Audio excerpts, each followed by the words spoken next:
Olá, que a paz esteja no seu coração. Sou eu, Padre Roger Araújo, com você no nosso programa A Bíblia no Meu Dia a Dia. A Palavra de Deus é companhia para a nossa vida a cada dia, nos iluminando, nos abençoando e nos direcionando para vivermos a vontade de Deus, para vivermos a Palavra de Deus. É por isso que nos colocamos na presença do Senhor, invocando sobre nós seu nome santo, poderoso e grande, em nome do Pai, e do Filho, e do Espírito Santo. Amém. Senhor, é a Tua graça que eu suplico, é a Tua bênção que eu imploro, é o Teu Espírito Santo, Senhor, que eu rogo. Venha nos iluminar, nos abençoar, nos direcionar, venha nos ensinar a viver a cada dia. Espírito de amor, Espírito que nos renova, Espírito que nos cura e que nos liberta, Espírito que nos restaura. Eis-me aqui, Senhor, para fazer hoje e sempre a Tua vontade. Dai-me a Tua bênção, a Tua graça, a Tua proteção. Dai-me, Senhor, a Tua luz e a Tua direção, para que em tudo eu possa fazer a Tua vontade. Em nome do Pai, e do Filho, e do Espírito Santo. Amém.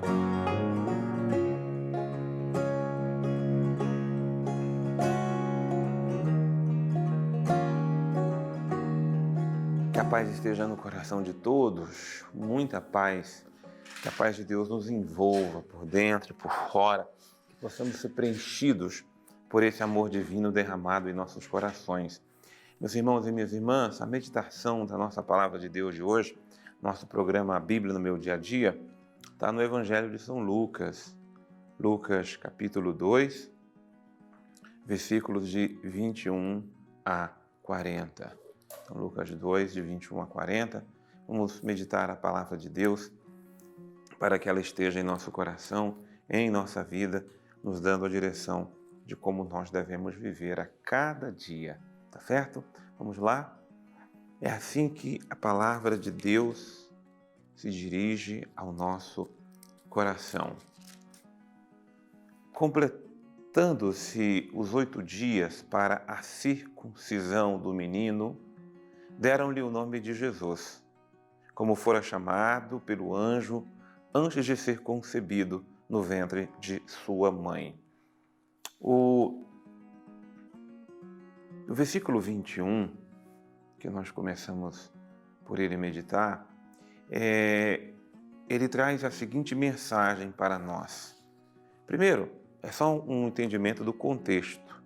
Então, toda criança, aliás, todo menino, né, quando se completa 8 dias do seu nascimento, ele tem que ser apresentado para ser circuncidado. E a circuncisão é a maneira de consagração, de entrega desse menino a Deus. Ele remota, sobretudo, a prática, na verdade, remota, sobretudo, a aliança que Deus fez com Abraão. Essa aliança é uma aliança de pertença a Deus. Por isso que o órgão sexual do menino, ele é marcado, ele é tirado, o prepúcio, essa pele que cobre, e ela é como se todo ser, né, fosse consagrado, entregue para o Senhor nosso Deus. Então Jesus foi cumprir esse preceito da lei judaica. E ali é que ele recebeu o nome de Jesus, porque o nome dele já fora anunciado, predito pelo anjo, quando foi ao encontro de Maria anunciando que ela seria a mãe do Salvador. O Salvador se chama Jesus. E quando completaram-se os dias da purificação, segundo a lei de Moisés, levaram o menino a Jerusalém para apresentá-lo ao Senhor, conforme está escrito na lei do Senhor. Todo primogênito masculino será consagrado ao Senhor. Então, veja, é isso que os pais estão indo fazer. Consagrar, oferecer, entregar. Toda a nossa consagração, e a nossa consagração primária é o batismo, então todos nós somos consagrados a Deus. Temos em Jesus o primeiro e grande consagrado ao Pai. E aquilo que é consagrado é sagrado para esta missão. É sagrado, é revestido dessa unção divina para realizar uma missão. Então, o batismo nos consagrou, o batismo nos ungiu para a missão de sermos discípulos de Jesus, de realizarmos em nós, em nossa vida, em nossas atitudes, a obra de Jesus, o reino de Deus. E também para oferecer em sacrifício um par de rolas ou 2 pombinhos, como está escrito na lei do Senhor. Interessante que os pais de Jesus, Maria e José, eram pobres. Eles não tinham o cordeiro para oferecer. Então foram oferecer aquilo que os pobres ofereciam. Foram oferecer um par de rolas ou 2 pombinhos, conforme prescrevia a lei para aqueles que não tinham condições de oferecer o cordeiro imolado. Ora, havia em Jerusalém um homem chamado Simeão. Esse homem, justo e piedoso, esperava a consolação de Israel e o Espírito Santo estava com ele. Você veja que mesmo não conhecido, o Espírito Santo se faz presente. O Espírito Santo já é presença nos corações daqueles que se abrem para fazer a vontade de Deus, homens e mulheres tementes a Deus. É por isso que o Espírito de Deus pairava sobre Simeão, porque ele era temente a Deus, toda a sua confiança, toda a sua esperança estava voltada para o Senhor. E é por isso que ele, em idade avançada, se encontrava ali no templo e ali foi agraciado. Então, o Espírito Santo lhe revelou, está no versículo 26, fora-lhe revelado pelo Espírito Santo que não morreria sem ver o ungido do Senhor. Então, Deus tinha feito uma promessa a ele, né? No versículo 26 tem uma promessa divina, fora-lhe revelado, fora-lhe confiado, fora-lhe prometido que ele não morreria sem ver o ungido do Senhor. Então, está se cumprindo aquilo que foi prometido a ele. Impelido pelo Espírito, foi ao templo e quando os pais apresentaram o menino Jesus para cumprir a disposição da lei, as disposições da lei, tomou-o nos braços e bendisse a Deus, dizendo... Veja, a grande graça do Evangelho de Lucas é nos mostrar a ação do Espírito Santo na vida dos homens e das mulheres que são movidos pela sua graça, homens e mulheres que são tementes a Deus. A graça que Deus dá para quem Ele ama é o seu Espírito. Maria é uma mulher plena do Espírito e olha como o Espírito conduz Maria. Zacarias ficou cheio do Espírito Santo, Isabel também, e foram um casal conduzido pela graça do Espírito. E aqui, nós agora nos deparamos com outro homem ungido pelo Espírito Santo, Simeão. Então, Simeão deixa-se conduzir pelas promessas de Deus, Simeão deixa-se conduzir pela palavra de Deus, é por isso que a palavra de Deus nele se realiza, nele se cumpre. E agora ele está então louvando a Deus, dizendo, versículo 29, agora, Senhor, Tu deixas o Teu servo, segundo a Tua palavra, em paz, porque meus olhos viram a Tua salvação, que preparastes à vista de todos os povos, luz para iluminar as nações e glória de Israel, o Teu povo. Então, aqui nesse cântico, nós chamamos o cântico de Simeão. Simeão, ele nos permite contemplar a concretização daquilo que é a promessa divina.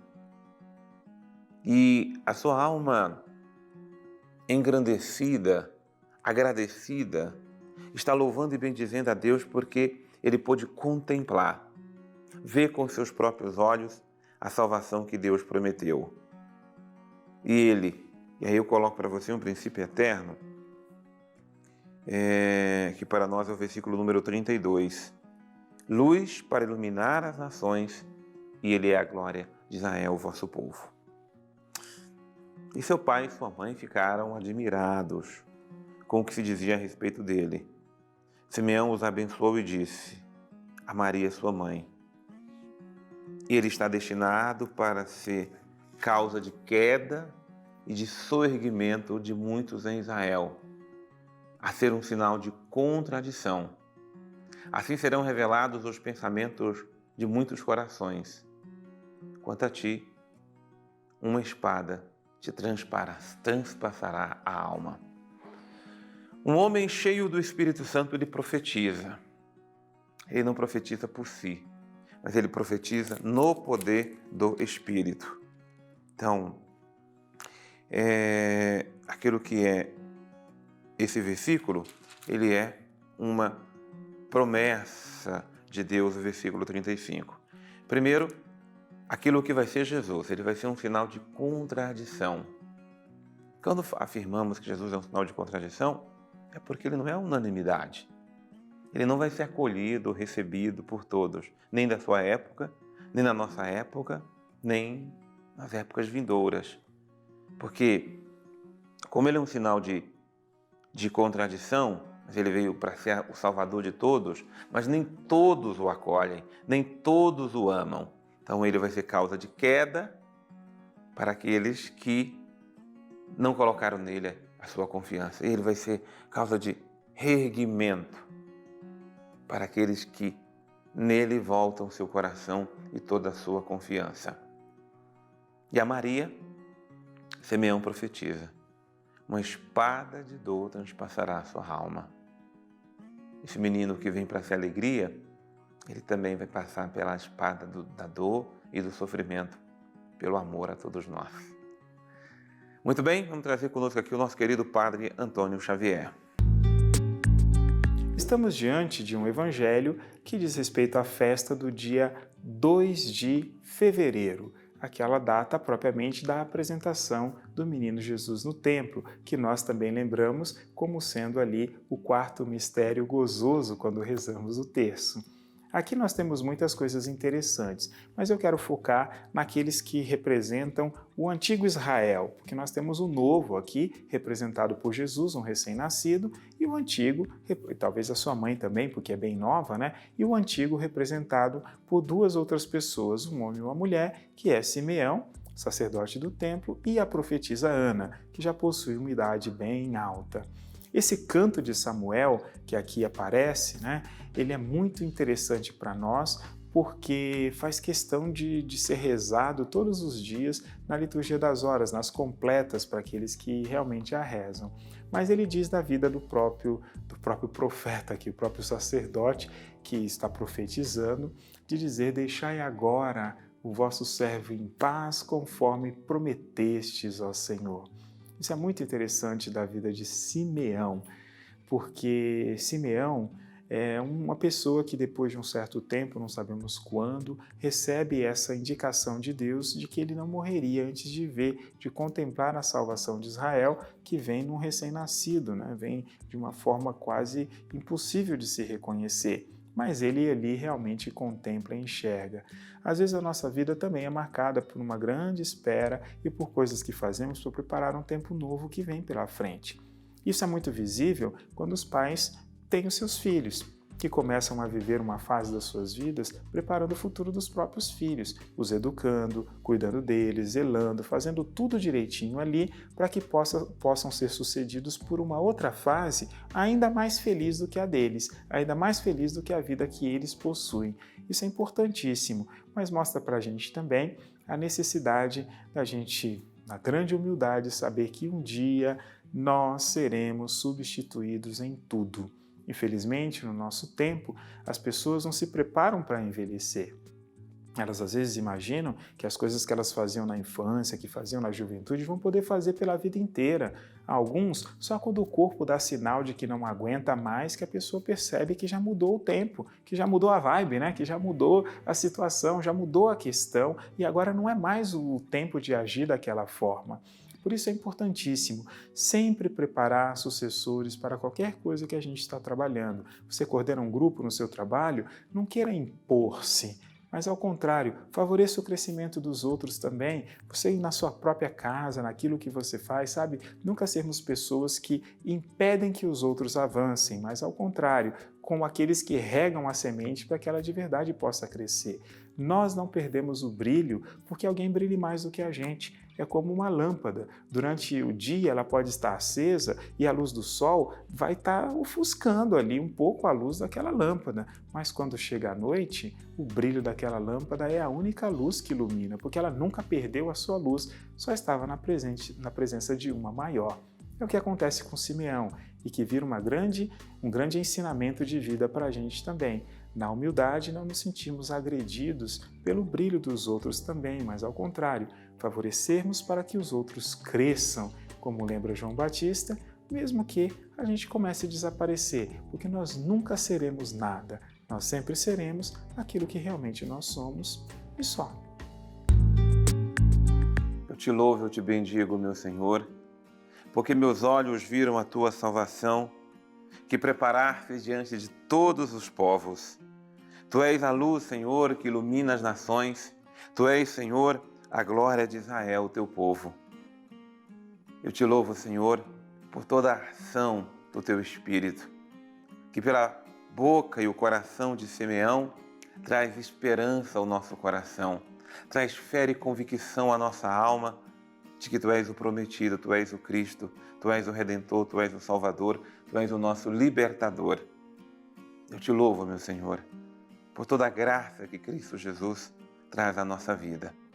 A Ti, Senhor, o poder, a honra e a glória para sempre. A Ti, todo o louvor do nosso coração. Em nome do Pai, e do Filho e do Espírito Santo. Amém. Deus abençoe imensamente você. Deus abençoe pelo poder da sua palavra. Eu aguardo você no nosso próximo programa, A Bíblia no meu dia a dia.